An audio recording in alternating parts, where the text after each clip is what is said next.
اس ملک کو قبرستان میں تبدیل تو نہیں کرنا. خاموشی صرف قبرستانوں میں اچھی لگتی ہے. زندہ معاشروں میں اختلاف ہوا کرتا ہے. رائے میری غلط ہو سکتی ہے، اس سے بہتر رائے ہو سکتی ہے. میرا آرگومنٹ غلط ہو سکتا ہے، اس کا جواب اس سے بہتر آرگومنٹ ہو سکتا ہے. لیکن چپ کرانا کسی مسئلے کا حل نہیں ہے.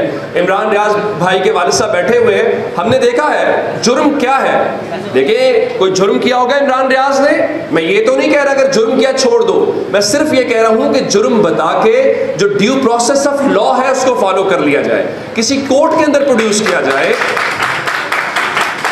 اور وہاں پہ پروڈیوس کرنے کے بعد فیئر ٹرائل کا موقع ہو. اگر میں نے جرم کیا ہے مجھے سزا دیجئے. یہ سب لوگ آپ کے ساتھ کھڑے ہوں گے.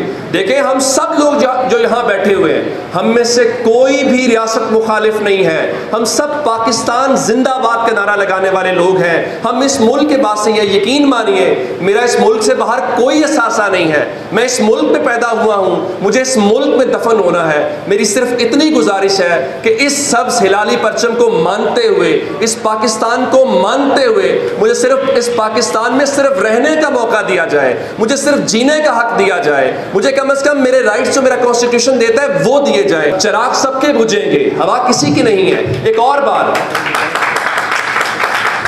اگر آپ یہ سمجھ رہے ہیں آج بیٹھ کے کہ صرف عمران ریاض نشانہ بنیں گے یا میں نشانہ بنوں گا، تو آپ کی غلط فہمی ہے.